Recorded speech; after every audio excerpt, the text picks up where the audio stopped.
For me personally, the thing I wanted people to feel when they saw the character Lumote was curiosity. I really wanted Lumote to be something familiar, but other as well, but not so other where they're like, oh, this is weird. It's an adorable type of weirdness.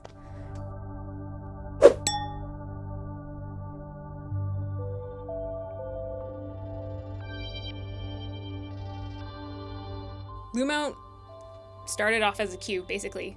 All the creatures started off as a cube. When you make a game, the easiest thing to make is just a cube creature, and then that's how you kind of flesh out the gameplay.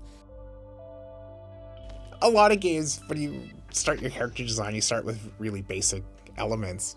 And it was just kind of hilarious that this was sort of one of the most basic elements we could start with, which was a glowing cube.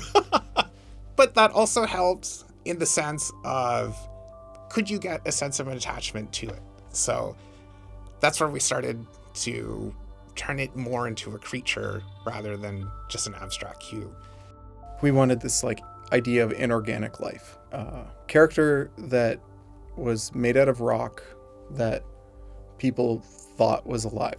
We went to see the aquarium a lot, and we looked at the deep sea creatures and just corals.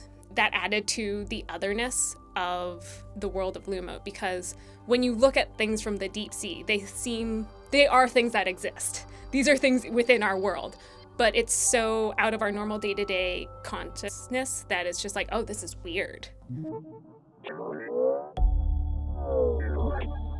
So we started just going down this path of getting concept artists. And so, over time, we started adding more organic elements because we were looking at all these different undersea creatures. Tube worms, for example, they've got this hard shell, and then there's just some little feathery things coming out of them and stuff like that. And so we started trying to incorporate these types of elements, recognizing that creatures that were made strictly of rock, just by nature of their visual design, ended up becoming really mechanical. And eventually he had given me an iteration of Lumote that was this crystal cube, and it had this spherical blob thing with one little antenna sticking out of it. He went too far to the sea, and the sea is also kind of gross, you're by the sea, it smells like seaweed, and then it washes on shore, and it's slimy, and I didn't really want that for Lumote. And we wanted something that felt more lovable, right? And as the game progressed from its early elements that were more influenced by horror and darkness, and then as Lumote became cuter, it became brighter, we changed the visual style of the whole game. The elements that we thought that were important in the character design evolved over time to change into things that were, well, squishy, cute, and lovable. A fun, not nature thing that we kind of drew inspiration in for Lumote was the jujube candies. The dome of them, having that jube shape with the little legs attached was the right amount of adorableness, I thought.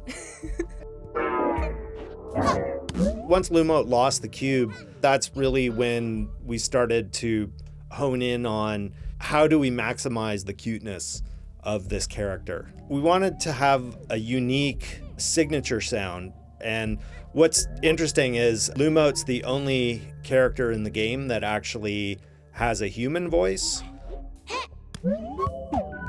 All the other creatures in the game are all either samples or synthesizer sounds. Yeah, sorry, we might be interrupted occasionally. They're electrical in the basement. Right? Yeah. Yeah. It's always the way. It's always Murphy's Law. Yep, always the way. That's okay. Okay, cool. All good. Yeah. Those are great.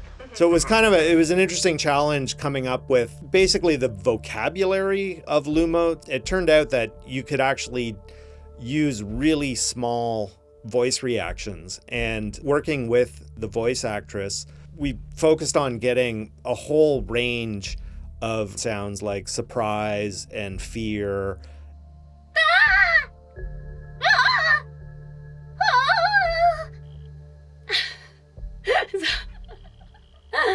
That was quite a lot of fun to figure out what was the right balance and length of vocal reactions that would be endearing and not annoying. Okay, so so this will be or when it stops, then just jump right in. I'll wait for the drill to stop.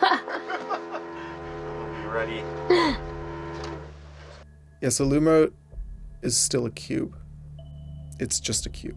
It's literally a bone, like a single joint that rotates. So like the hopping animation, it's like it literally like goes up, rotates, lands, and that's it.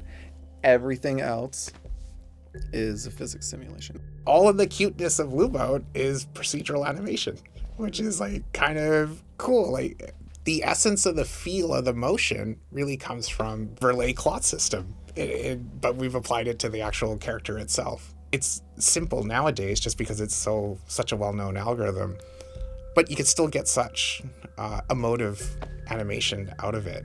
And we really leveraged that tech for all of the cute bits on all the creatures. Like a lot of the feel kind of neatly comes from a whole bunch of tweaked to mathematical equations.